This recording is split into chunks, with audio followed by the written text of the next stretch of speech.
Éternel de gloire, ton roi le moment où ton équito éternel de gloire. Ma prière, bananayo, papa, maman, pas à la saisie par ton esprit pour que vous compreniez les enseignements de vos paysages.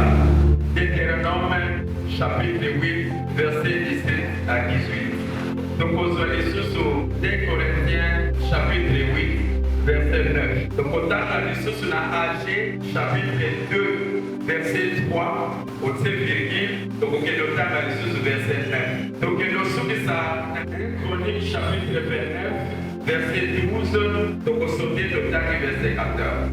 Deutéronome chapitre 8, verset 17 à 8. Il est écrit: garde-toi et dis à ton cœur, ma force et la puissance de ma main m'ont acquis ces richesses. Souviens-toi de l'Éternel ton Dieu, car c'est lui qui te donnera de la force pour les acquérir, afin de confirmer, comme il le fait aujourd'hui, son alliance qu'il a jurée à tes pères.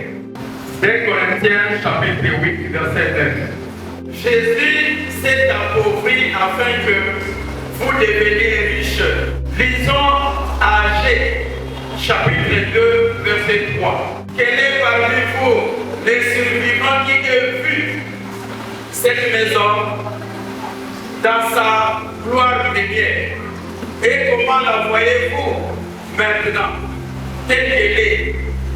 Ne paraît-elle pas comme rien à vos yeux? Verset 9. La gloire de cette dernière sera la plus grande que celle de la première du l'Éternel des armées. 1 Chronique 29, 12. C'est de toi que viennent la richesse et la gloire. C'est ta main qui a le pouvoir d'agrandir et d'affaiblir toutes choses. Tout vient de toi. Et nous recevons de ta main ce que nous t'offrons. Le sous-thème que nous voulons enseigner aujourd'hui est intitulé les fondements de la richesse du royaume. Ézéchiel avait dit ceci: dès qu'il m'eut adressé ces mots, l'esprit entra en moi. L'esprit me tient sur mes pieds. Et j'entendis ce qu'il me disait. On saisit de l'esprit de Dieu pour comprendre ce que Dieu te dira aujourd'hui. Je suis venu vous annoncer les fondements de la richesse du royaume.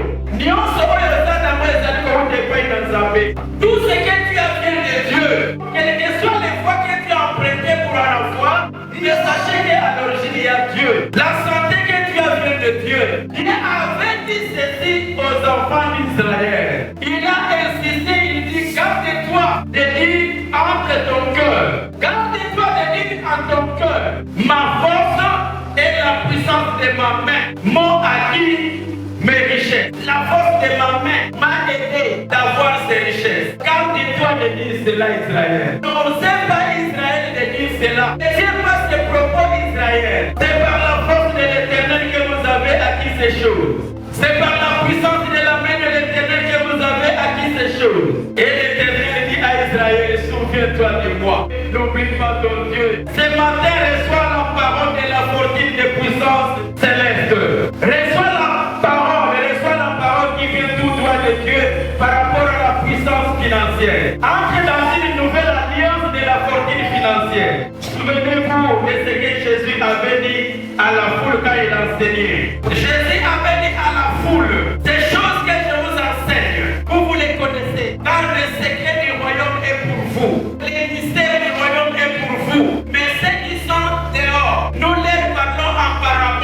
Ils ne comprennent rien. Mais vous connaissez les secrets du royaume. Vous connaissez les mystères du royaume. La parole de Dieu est pour vous. La parole de Dieu est vie et esprit. Paul a dit ceci: Jésus s'est appauvri afin que toi tu deviennes riche. Il y a une question que David avait posée. David a dit ceci: quand les fondements sont renversés, les justes, que fera-t-il? Quand les fondements sont renversés, quel deviendra le juste? Il faut une fondation pour bâtir une maison. Je déclare que Dieu construira une richesse avec toi aujourd'hui. Notre fondation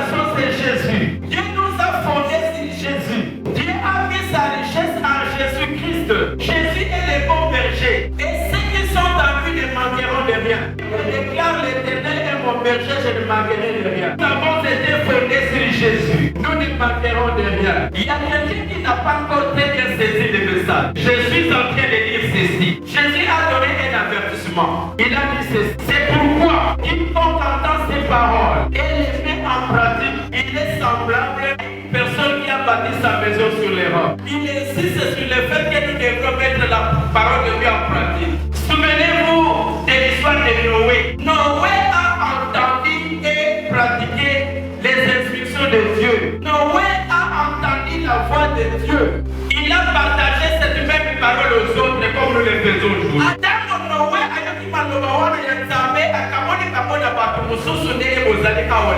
Combien de personnes acceptent la parole de Dieu aujourd'hui? L'inquiétude de Jésus, il a dit, quand je reviendrai, je trouverai sur cette terre papier condiment. Ce qui m'ont pas soigné, moi, c'est la mobile dans la couleur à l'électricité.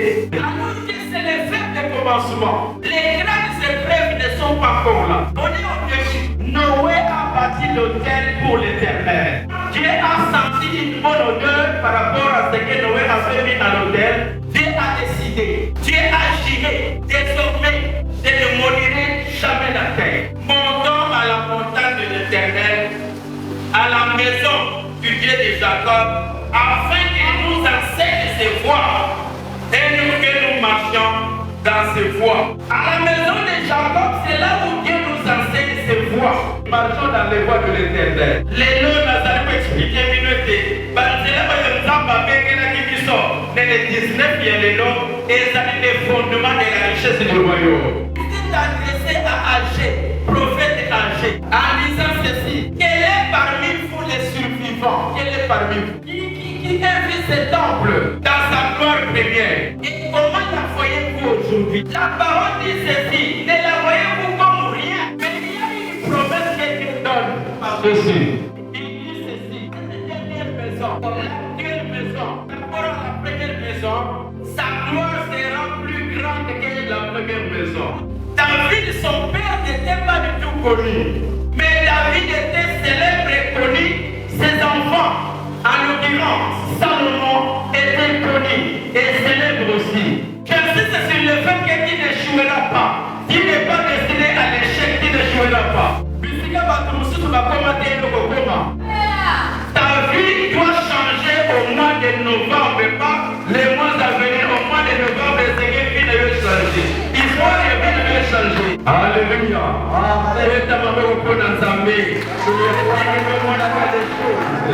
La foi appelle les choses à l'existence, des choses qui n'existent point.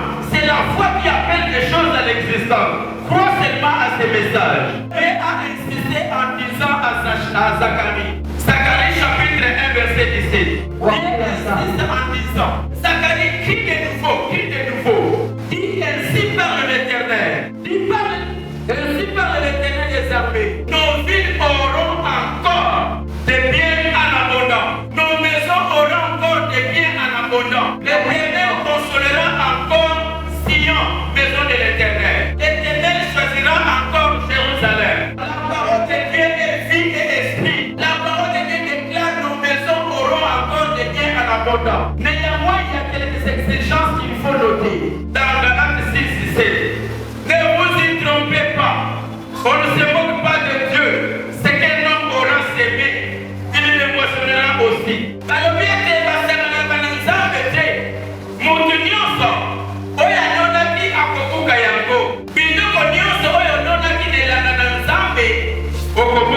Mais les regrette rien. Je te le répète, ne regrette rien. Tout ce que tu as semé, tu recevras le retour. Par retour, il faut zonguer la caillou kaka. Yakobo la zali kolobala mukana na Galatia, chapitre 6, verset 7. Dans le 9e verset, la zali kolobala. Ne nous lassons pas de faire le bien, car nous moissonnerons au temps convenable. Et si nous ne nous relâchons pas, relâchement, c'est ça qu'on appelle le relâchement. La Bible nous dit, ne nous relâchez pas. Continuez toujours à faire le bien. Pendant que nous sommes continuellement